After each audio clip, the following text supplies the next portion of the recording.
அம்பேத்கர் விவகாரத்தில் ஆளும் கட்சி மற்றும் எதிர்க்கட்சி நாடாளுமன்ற உறுப்பினர்கள் போட்டி போராட்டத்தில் ஈடுபட்டனர்.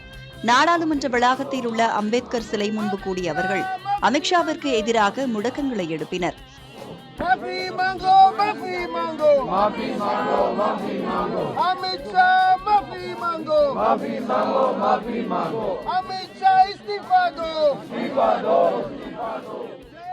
இந்த போராட்டத்தில் பங்கேற்றிருந்த மக்களவை எதிர்க்கட்சித் தலைவர் ராகுல் காந்தி வழக்கமாக தான் அணியும் வெள்ளை நிற ஆடைக்கு பதிலாக நீல நிற டி ஷர்ட்டில் தோன்றினார்.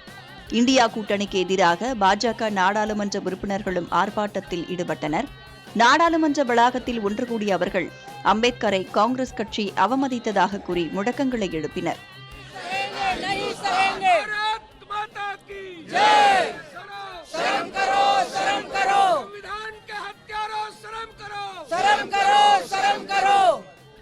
மத்திய அமைச்சர் கிரிராஜ் சிங் அம்பேத்கர் தொடர்பான புகைப்படங்களை கையில் ஏந்தியவாறு காங்கிரஸ் கட்சிக்கு எதிர்ப்பு தெரிவித்தார். அம்பேத்கர் தொடர்பான உள்துறை அமைச்சர் அமித்ஷாவின் கருத்துக்கு கண்டனம் தெரிவித்து பல்வேறு அரசியல் கட்சியினர் வெவ்வேறு இடங்களில் ஆர்ப்பாட்டத்தில் ஈடுபட்டனர். டெல்லி நாடாளுமன்ற வளாகத்தில் ஆர்ப்பாட்டத்தில் ஈடுபட்ட டிம்பிள் யாதவ், ஜெயா பச்சன் உள்ளிட்ட சமாஜ்வாதி கட்சி எம்பிக்கள் அமைச்சர் அமித்ஷாவிற்கு எதிராக முழக்கங்களை எழுப்பினர். டெல்லியில் அம்பேத்கர் புகைப்படத்துடன் மனிஷ் சிசோடியா தலைமையில் ஆம் ஆத்மி கட்சியினர் ஆர்ப்பாட்டத்தில் ஈடுபட்டனர். இந்த விவகாரத்தில் கருத்து தெரிவித்த மனிஷ் சிசோடியா, நாடாளுமன்றத்திற்குள் அம்பேத்கரை இழிவுபடுத்தும் வகையில் அமித்ஷா பேசியதாகவும் அம்பேத்கர் பெயரை பயன்படுத்துவது தற்போது வழக்கமாகிவிட்டதாகவும் கூறினார். இதேபோன்று மகாராஷ்டிரா, தெலங்கானா என நாட்டின் பல்வேறு பகுதிகளில் இந்தியா கூட்டணி கட்சியினர் உள்துறை அமைச்சர் அமித்ஷாவை கண்டித்து ஆர்ப்பாட்டத்தில் ஈடுபட்டனர். சட்டமேதை அண்ணல் அம்பேத்கரை அவமதித்ததாக உள்துறை அமைச்சர் அமித்ஷாவை கண்டித்து தமிழ்நாடு முழுவதும் திமுகவினர் ஆர்ப்பாட்டத்தில் ஈடுபட்டனர்.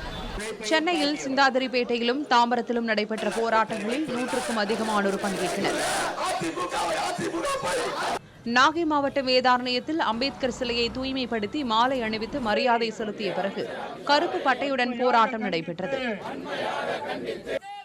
அம்பேத்கர் உருவப்படங்களை கையில் ஏந்தியபடி அரியலூர் அண்ணா சிலை அருகில் திமுகவினர் கண்டன முழக்கங்களை எழுப்பினர்.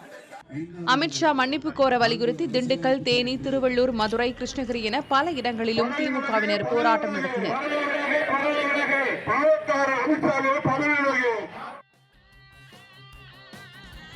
விழுப்புரம் மாவட்டம் திண்டிவனம் அருகே வெள்ள நிவாரணம் வழங்கவில்லை என்று கூறி மக்கள் மறியலில் ஈடுபட்டனர். வானூர், திண்டிவனம் உள்ளிட்ட பகுதிகளில் மழை வெள்ளத்தால் பாதிக்கப்பட்டவர்களுக்கு நிவாரணம் வழங்கவில்லை என்று கூறி பல்வேறு கிராமத்தினர் தொடர் போராட்டங்களில் ஈடுபட்டு வருகின்றனர்.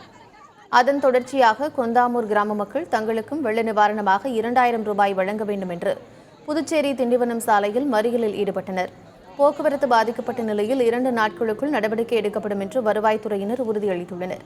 இதனால் போராட்டம் கைவிடப்பட்டது.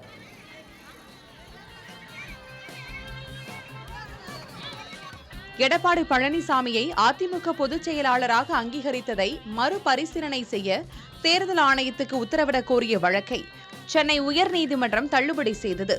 வழக்கறிஞர் ராம்குமார் ஆதித்தன் மற்றும் KC சுரேன் பழனிசாமி ஆகியோர் தொடர்ந்த வழக்கில் முன்னாள் முதலமைச்சர் ஜெயலலிதா மறைவுக்கு பிறகு அதிமுக தொண்டர்கள் கட்சியின் பொதுச் செயலாளர் பதவிக்கு போட்டியிடுவதை தடுக்கும் வகையில் 2022 ஜூலையில் நடந்த பொதுக்குழுவில் கட்சியின் சட்ட விதிகள் திருத்தப்பட்டதாக குறிப்பிட்டிருந்தனர்.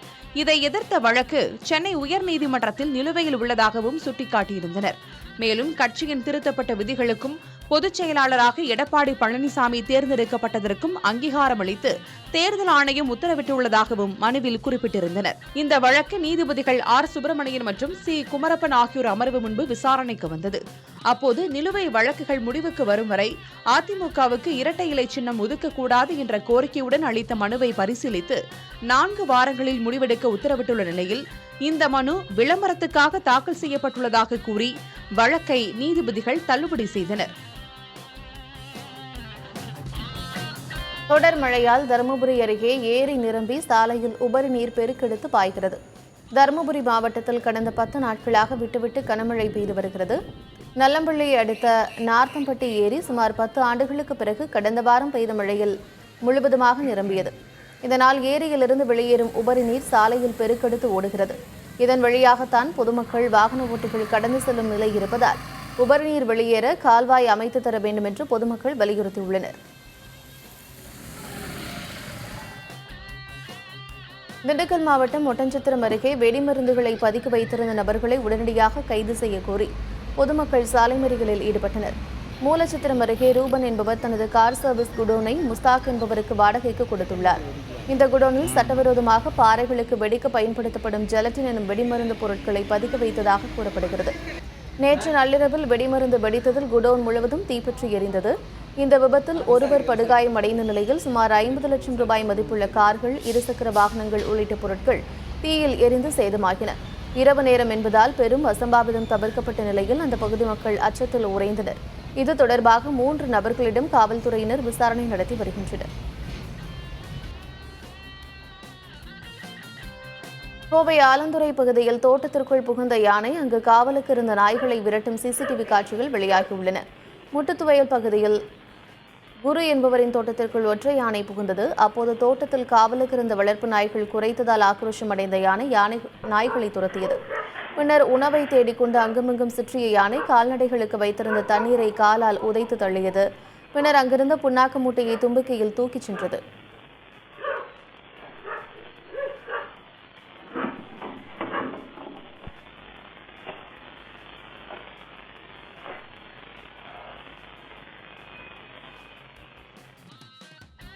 மொபைல் அல்லது ஒரு வெப்லிங்க் மூலமாக QR கோடுகளை ஸ்கேன் செய்து பேமெண்ட்டுகளை செலுத்துவது போல இனி ஃபைல்களை டிரான்ஸ்ஃபர் செய்யலாம்.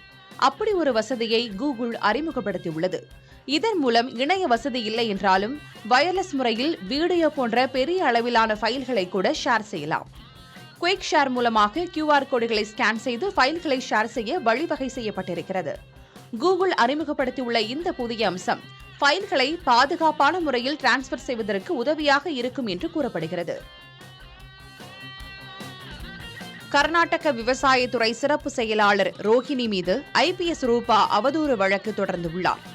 மைசூர் மாவட்ட ஆட்சியராக இருந்தபோது ரோஹிணிக்கும் மதச்சார்பற்ற ஜனதா தள முன்னாள் அமைச்சர் மகேஷுக்கும் இடையே மோதல் போக்கு நிலவியது.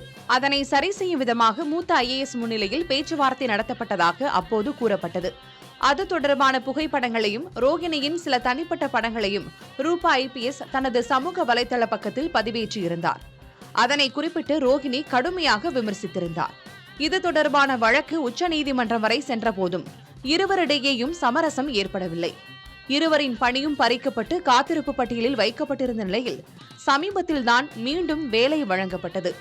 இச்சூழலில் ரோஹிணி மீது ரூபா அவதூறு வழக்கு தொடர்ந்திருக்கிறார். அதில் விளக்கம் கேட்டு ரோஹிணிக்கு நோட்டீஸும் அனுப்பப்பட்டுள்ளது.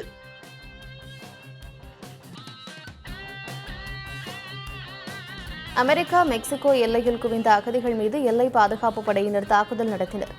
உலக அகதிகள் தினத்தையொட்டி மெக்சிகோ எல்லையை அமெரிக்கா திறப்பதாக கிடைத்த தகவலை அடுத்து ஏராளமானோர் சிகுவாகுவா நோக்கி படையெடுத்தனர். அவர்களை தடுத்து நிறுத்தி திரும்பிச் செல்ல அமெரிக்க எல்லை பாதுகாப்பு படையினர் எச்சரித்தனர்.